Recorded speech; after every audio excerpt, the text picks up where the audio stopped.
الذین صبروا وعلی ربہم یتوکلون، وہ لوگ جنہوں نے صبر کیا، جھیلا، برداشت کیا، سختیاں جھیلی، مصیبتیں جھیلی، مصائب جھیلے، جبکہ مکے کی گلیوں میں گھسیٹا جا رہا تھا حضرت بلال کو، اور جیسے جانور کی لاش گھسیٹی جاتی ہے، کھینچ کر لائی جاتی ہے، اسی طریقے سے ایک زندہ انسان، گوشت پوشت کا انسان، اور اس کے گردن میں رسی ڈال کر دے دی ہے چھوکروں کو، گھسیٹو اس کو گلیوں کے اندر۔ اور ظاہر بات ہے کہ وہ گلیاں کوئی پیومنٹ تو نہیں تھے، وہاں پر کوئی سڑکیں تو نہیں تھی، وہ کونے رکھنے والے جو ہیں نوکیلے پتھر، جسم ادھڑ رہا ہے، خونم خون ہے، پھر سینے کے اوپر ایک بھاری پتھر رکھ دیا گیا، دھوپ میں ڈال کر، اوپر سے وہ آسمان جو جیسے آگ برس رہی ہے، ادھر سینے پر پتھر، سانس لینا مشکل سے سانس لے رہے ہیں، لیکن ساتھ ساتھ کہہ رہے ہیں احد احد احد احد احد احد احد، ایک ہی کو مانتے ہو اور کسی کو نہیں مانو۔ الذین صبروا، جن لوگوں نے صبر کیا، وعلی ربہم یتوکلون، اور جو اپنے رب ہی پر توکل کرتے رہے، ہمارا پروردگار ہی ہمارے لیے راستے کھولے گا، ہمارا پروردگار ہی آخر میں ہماری مدد کرے گا، ہمارا پروردگار جو ہے ہمیں کامیابی نصیب فرمائے گا۔ علی ربہم یتوکلون۔ وَکَأَيٍّ مِّن دَابَّةٍ لَا تَحْمِلُ رِزْقَهَا، اور کتنے ہی چوپائے ہیں زمین میں تم دیکھتے ہو، وہ اپنا رزق اٹھائے تو نہیں پھرتے۔ یہ پرندے جو ہیں، کیا ان کا رزق ان کے پاس سٹور میں کہیں ہوتا؟ حضرت مسیح کا ایک بڑا پیارا جملہ ہے سرمن آف دی ماؤنٹ میں، کیوں فکر کرتے ہو، اپنے حواریین سے کہہ رہے، کیوں فکر کرتے ہو کہ کیا کھائیں گے؟ تم جنگل کی چڑیوں کو نہیں دیکھتے کہ وہ خالی پیٹ اپنے گھونسلوں سے نکلتی ہیں اور شام کو آسودہ ہو کر واپس آتی ہیں؟ ان کے پاس کہیں کوئی جمع تو نہیں ہے، کوئی ذخیرہ تو نہیں ہے گندم کا یا کسی اور چیز کا؟ تو جو آسمان کے پرندوں کو کھانے کو دیتا ہے، کیا وہ تمہیں نہیں دے گا؟ یہ خوبصورت انداز۔ کیوں فکر کرتے ہو کیا پہنو گے؟ جنگل کی سوسن کو نہیں دیکھتے کہ جس قدر شاندار لباس اللہ نے اسے دیا ہے، رنگین؟ سلیمان بھی اپنی ساری شان و شوکت کے باوجود ویسا ملبس نہ تھا، ویسا لباس اس کے پاس بھی نہیں تھا۔ تو جو جنگل کی گھاس کو لباس دیتا ہے، جو آج ہے اور کل جھونک دی جائے گی آگ میں، کیا وہ تمہیں لباس نہیں پہنائے گا؟ یہ ہے توکل اللہ کی ذات پر۔ وَکَأَيٍّ مِّن دَابَّةٍ لَا تَحْمِلُ رِزْقَهَا اللَّهُ يَرْزُقُهَا وَإِيَّاكُمْ، اللہ ہی انہیں بھی رزق دیتا ہے، تمہیں بھی دے گا، کیوں فکر کرتے ہو کہ کل کیا کھائیں گے؟ آپ نے سنا ہوگا حضور نے سورہ رحمان کے بارے میں فرمایا ہے، سورۃ الرحمان عروس القرآن، یہ سورہ رحمان جو ہے یہ قرآن کی دلہن ہے۔ جیسے دلہن کو آپ خوشنما لباس پہناتے ہیں، آراستہ پیراستہ اس کو گہنے اور اس کو زیور پہناتے ہیں، تو جس طریقے سے سجاتے ہیں آپ دلہن کو، اللہ تعالیٰ نے ایک سورت قرآن مجید میں ایسی رکھی ہے سورہ رحمان کی، اسے خوب سجایا ہے۔ اس میں الفاظ کا در و بست، اس کا اپنا ایک ڈیوائن میوزک ہے۔ وہ تو اللہ تعالیٰ قراء جو ہے، خاص طور پر مصر کے قراء، اللہ تعالیٰ ان پر رحمت نازل فرمائے، ان کی خطاؤں سے درگزر کرے۔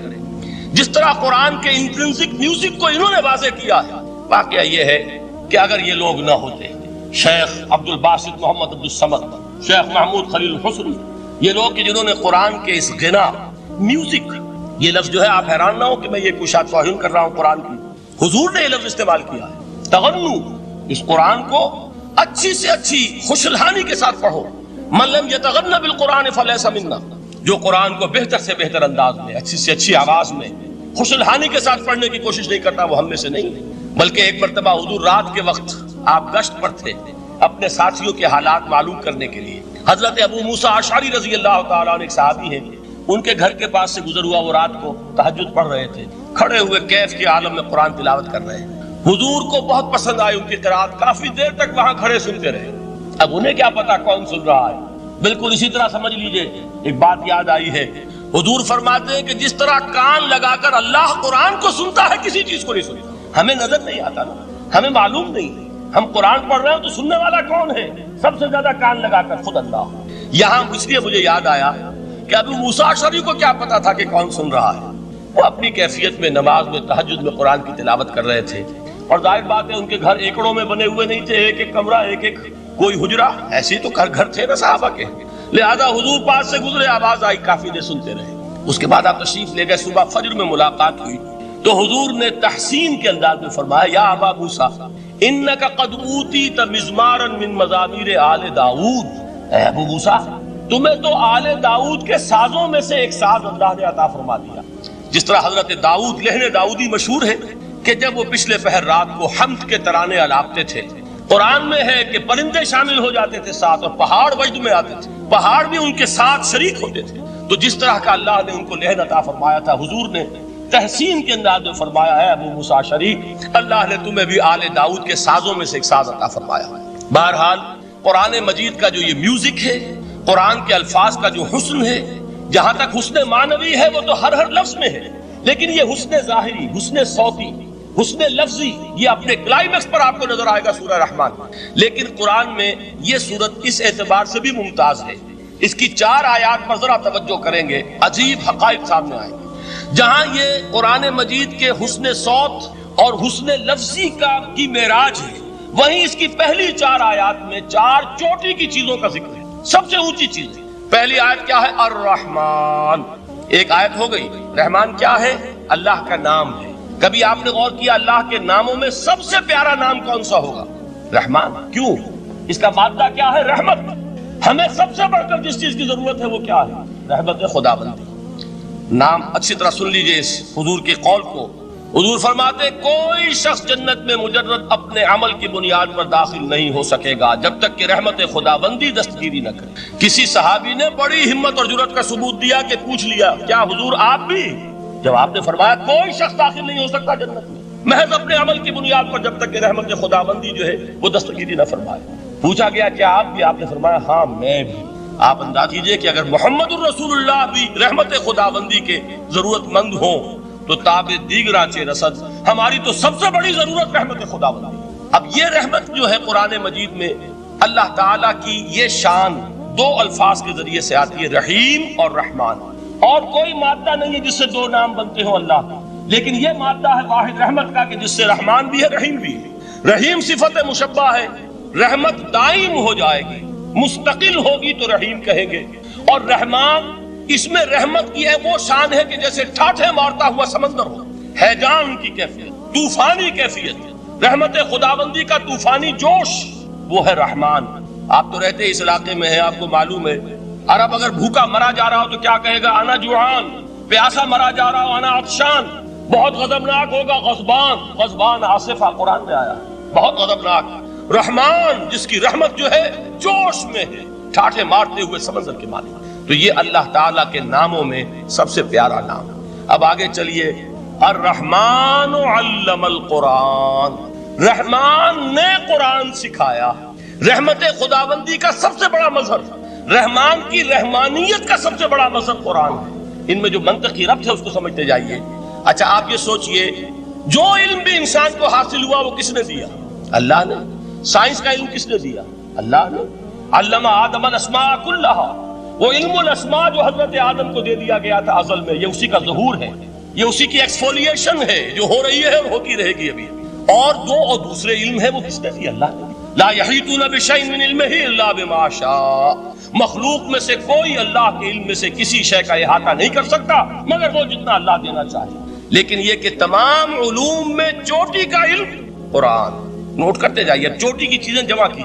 اللہ کے ناموں میں چوٹی کا نام رحمان، اللہ نے جو کچھ انسان کو سکھایا اس میں چوٹی کا علم قرآن۔ خلق الانسان، انسان کو پیدا فرمایا۔ سوال یہ کہ حیوانات کو کس نے پیدا فرمایا؟ آسمان کس نے پیدا کی؟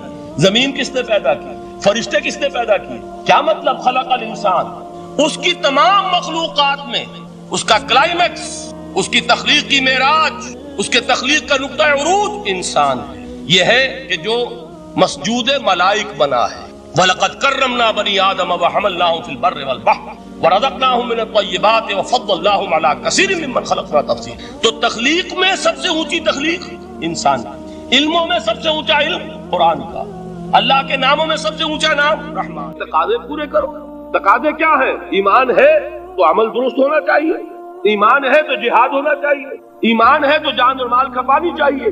تو جو ایمان دوسرے لوگ جس طرح لائے ہیں، حمزہ بھی تو ایمان لائے ہیں، آخر ان کا راستہ تمہیں نظر نہیں آ رہا؟ ابو بکر ایمان لائے ہیں، ان کی طرح ایمان لاؤ۔ تو انہوں نے کیا کہا؟ انؤمن کما آمن السفہاء، کیا ہم اس طرح ایمان لائے جیسے یہ بے وقوف لائے؟ سفیہ کا لفظ تو سبھی جانتے ہیں، یہ سفہاء کسے کہہ رہے ہیں؟ آپ نے پڑھا تو بہت مرتبہ ہوگا ان آیات کو، کبھی سوچا کس کو کہہ رہے ہیں؟ وہ ابو بکر کو کہہ رہے ہیں، وہ حمزہ کو کہہ رہے ہیں، وہ عمر کو کہہ رہے ہیں۔ ان کی تو مت ماری گئی، غر ہؤلاء دینہم، انہیں تو کوئی ہوش ہی نہیں۔ 2 مرتبہ حضرت ابو بکر نے وہ کام کیا ہے کہ ہر ورلڈلی وائز انسان یہ کہے گا کہ حماقت کی ہے، جس کے سامنے دنیا ہے۔ جب ہجرت کے لیے حضور تشریف لے جا رہے تھے، 40,000 درہم کا سرمایہ تھا، جبکہ حضرت ابو بکر ایمان لائے۔ مکے کے چوٹی کے تاجروں میں سے تھے، جو ملک تجار کہلاتے، لیکن اب وہ روپیہ کہاں خرچ ہوا؟ بلال کو خریدا، روپیہ دے کے خریدا یا ویسے ہی خرید لیا؟ آزاد کر دیا۔ ابو فقی کو خریدا، آزاد کر دیا۔ 6 ہیں غلام اور کنیزیں محمد رسول اللہ پر ایمان لانے والے، جن کو ابو بکر نے اپنے پیسے سے خریدا اور آزاد کیا۔ یہ روپیہ تو پگھل رہا ہے نا، جو تھوڑی بہت پونجی رہ گئی ہے۔ تو جب حضرت حضور ہجرت کے لیے تشریف لے جا رہے، وہ ساری پونجی اپنے ساتھ لے گئے، گھر والوں کو چھوڑ کر گئے، بوڑھا باپ، اندھا ابو قحافہ، بعد میں وہ بھی ایمان لے آئے۔ اور یہ ابو بکر ہیں کہ جن کی 3 نسلیں ایک وقت میں موجود تھی مسلمانوں کی۔ ابو قحافہ مومن، ابو بکر مومن، اور ابو بکر کی اولاد مومن، عائشہ، اسماء اور ابو بکر اور عبد الرحمن ابن ابی بکر، یہ کون ہے؟ تو 3 نسلیں جس کی بیک وقت رہی ہیں ایمان میں، وہ شاذ لوگ ہیں، ان میں ابو بکر۔ لیکن یہ کہ اس وقت تک ابو قحافہ ایمان نہیں لائے تھے، والد نابینا تھے، تو والد ہے، بیٹیاں ہیں، حضرت عائشہ، حضرت اسماء، حضرت رضی اللہ تعالیٰ عنہما، بیوی ہے، کچھ نہیں چھوڑ کے گئے، ایک پیسہ۔ جب باپ کو معلوم ہوا بیٹا چلا گیا محمد کے ساتھ صلی اللہ علیہ وسلم، شخص غصے میں ہے، بیٹے تاب میں ہے، اب ہمارا کون والی وارث ہوگا؟ کون ہے ہماری خبرگیری کرنے والا؟ بیٹیوں سے، پوتیوں سے اپنے پوچھتے کچھ چھوڑ کے بھی گیا کہ نہیں؟ انہوں نے کہا ہاں ابا جان۔ کیا کیا انہوں نے؟ کبھی پڑھے ہیں واقعات؟ کچھ کنکر روڑے لیے، ایک کپڑے میں پوٹلی بنائی اور اندھے دادا کا ہاتھ اوپر پھروایا، دیکھیے دادا جان یہ چھوڑ گئے ہیں، یہ مال ہے، یہ سونے اور چاندی کے سکے ہیں، ابا جان ہمیں ایسے نہیں چھوڑ کر گئے۔ واقعہ کیا ہے کہ ایک پیسہ نہیں چھوڑا ابو بکر نے گھر والوں کے لیے، سب کچھ لے گئے کہ کیا پتا محمد کے ساتھ جا رہا ہوں، کس وقت کیا ضرورت پیش آ جائے صلی اللہ علیہ وسلم۔ تو یہ کوئی عقل مندی کی بات ہے؟ اپنے غریبانوں میں جھانکی، آپ یہ عقل مندی کریں گے؟ کہیں چاہے نہ، یہ بات دوسری ہے، لیکن یہ کہ اس کو کون ہم میں سے عقل مندی کہے گا؟ اسی طریقے سے جب غزوہ تبوک کا وقت آیا، وہ واقعہ تو بہت مشہور ہے۔ حضرت عمر فرماتے ہیں کہ اس زمانے میں میرے پاس اتفاقاً پیسا بہت تھا، میں نے یہ سوچا دل میں کہ اس مرحلے پر تو میں ابو بکر سے بازی لے جاؤں گا۔ مسابقت ان میں بھی تھی، لیکن نیکی کی مسابقت، خیر کی مسابقت، انفاق فی سبیل اللہ کی مسابقت۔ تو میں نے سوچا کہ میں بازی لے جاؤں گا۔ میں نے کیا کیا، کل دولت جو تھی اس کے 2 حصے کیے، ایک حصہ گھر رکھا اور ایک لا کے حضور کی خدمت میں پیش کر دیا۔ حضور نے پوچھا کہ عمر گھر والوں کے لیے کچھ چھوڑا؟ کہ جی ہاں، نصف کیا میں نے، نصف اللہ کی راہ میں حاضر ہے، نصف چھوڑا ہے، ٹھیک ہے۔ اب وہ آئے ابو بکر، پوچھا حضور نے ابو بکر گھر والوں کے لیے کچھ چھوڑا؟ کہ نہیں، صدیق کے لیے ہے خدا کا رسول، بس گھر میں اللہ اور اس کے رسول کے نام کے سوا کچھ نہیں تھے۔ یہی ہے نا، پروانے کو چراغ ہے، بلبل کو پھول، بس، اور صدیق کے لیے ہے خدا کا رسول، بس، مجھے گھر والوں کے لیے کچھ نہیں تھا۔ یہ کام جو ہے، تو یہ جن کا ہم اس وقت ذکر پڑھ رہے ہیں منافقین، ان کے نزدیک حماقت تھی یا عقل مندی تھی؟ یہ سمجھداری تھی یا بے وقوفی تھی؟ وہ ہے جو بات کہہ رہے ہیں کہ جب ان سے کہا جاتا ہے ایمان لاؤ بھلے لوگوں کی طرح جیسے دوسرے لوگ ایمان لائے ہیں، تو کیا کہتے ہیں؟ انؤمن کما آمن السفہاء الا انہم هم السفہاء ولکن لا یعلمون۔ آگاہ ہو جاؤ، اصل احمق یہ ہے، اصل بے وقوف یہ ہے، انہیں نہیں پتا کہ حقیقت کیا ہے، نفع کیا ہے، نقصان کیا ہے۔ وہ جو بات میں نے سورۃ العصر میں بیان کی تھی، والعصر ان الانسان لفی خسر الا الذین آمنوا وعملوا الصالحات وتواصوا بالحق وتواصوا بالصبر۔